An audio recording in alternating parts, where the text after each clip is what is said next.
नमस्कार साथियों, BDR learning channel में पुनः आपका बहुत बहुत स्वागत है।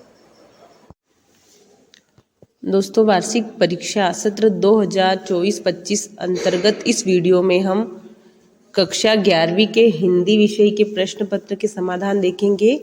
ये प्रश्न पत्र 3 फरवरी को संपन्न हुआ था। कुछ कारणवश हम इसे अपलोड नहीं कर पाए थे, जिसका समाधान हम इस वीडियो में आज लेकर आए हैं।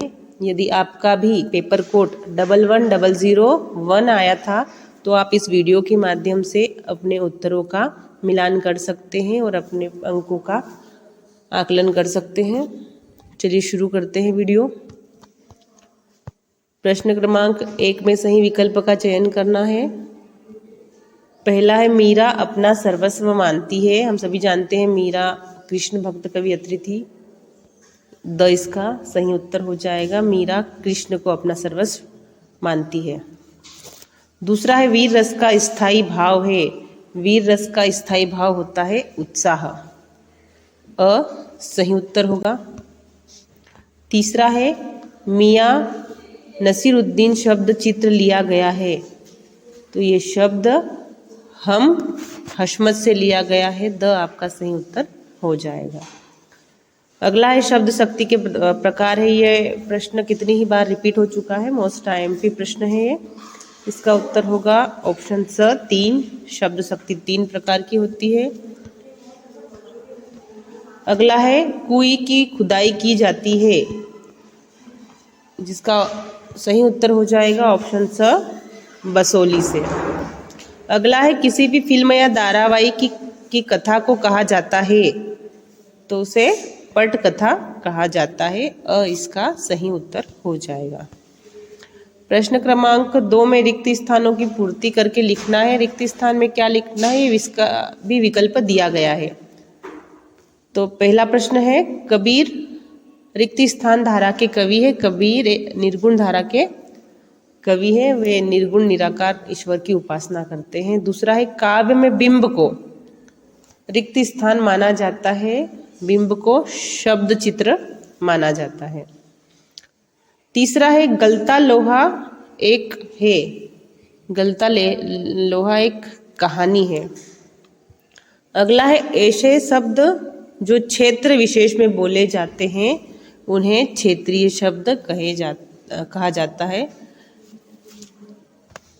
अगला है कलाओं का स्वर्ण युग को माना जाता है।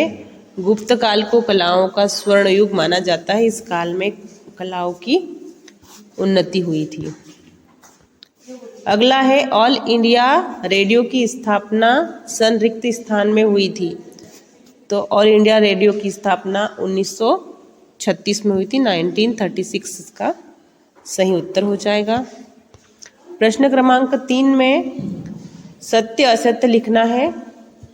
पहला है सबसे खतरनाक होता है हमारे सपनों का मर जाना। सत्य कथन है। दूसरा है महाकाव्य में संपूर्ण जीवन का चित्रण होता है। ये कथन भी सत्य है। तीसरा है गोदान प्रेमचंद की रचना है। ये कथन भी सत्य है। अगला है संक्षेपण का अर्थ विस्तार है। ये कथन असत्य हो जाएगा। संक्षेपण का अर्थ होता है शॉर्ट में लिखना, ना कि विस्तार में।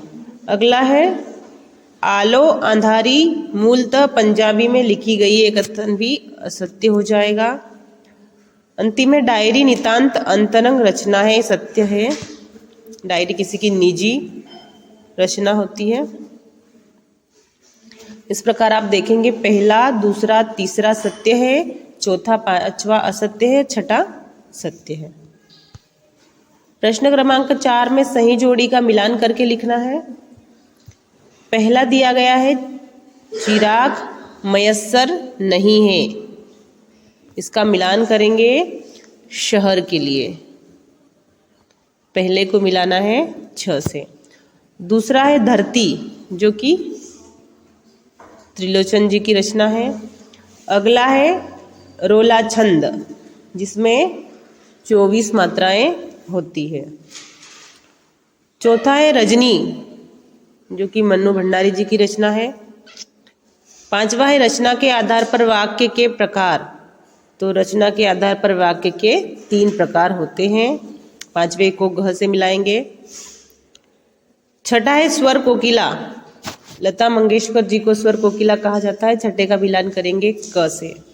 7वां है पत्रकारिता लोकतंत्र का स्तंभ है, पत्रकारिता को लोकतंत्र का चौथा स्तंभ कहा जाता है। इस प्रकार 7वें को मिलाएंगे ग से। आप भी इस जोड़ी के माध्यम से अपने उत्तरों का मिलान कर सकते हैं। प्रश्न क्रमांक 5 में एक वाक्य में उत्तर लिखना है, जिसके अंतर्गत पहला प्रश्न दिया है, कबीर ने कुम्हार को किसका प्रतीक माना है? कबीर ने कुम्हार को ईश्वर का प्रतीक माना है। दूसरा है काव्य की शोभा बढ़ाने वाले तत्व क्या कहलाते हैं? काव्य की शोभा बढ़ाने वाले तत्व अलंकार कहलाते हैं। तीसरा है लॉर्ड कर्जन ने भारत के किस प्रदेश का विभाजन किया था? बंगाल का विभाजन किया था। 1905 में लॉर्ड कर्जन ने बंगाल का विभाजन किया था।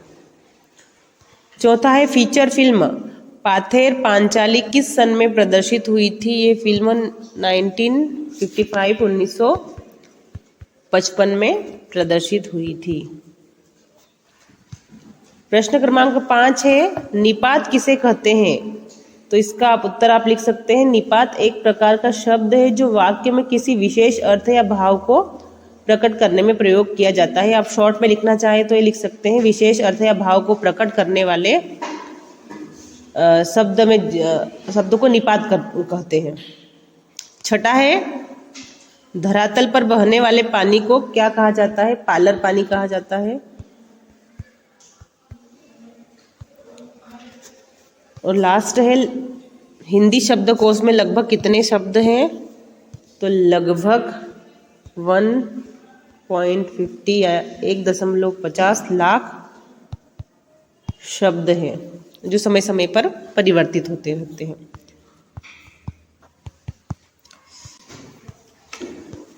दोस्तों, यदि आप आगे के प्रश्न पत्रों के समाधान भी देखना चाहते हैं तो आप हमारे चैनल को सब्सक्राइब कर लीजिएगा। वीडियो यदि आपको अच्छा लगा हो तो वीडियो को लाइक कीजिएगा और अपने दोस्तों तक वीडियो को शेयर कीजिएगा। मिलते हैं नेक्स्ट वीडियो में। Thank you.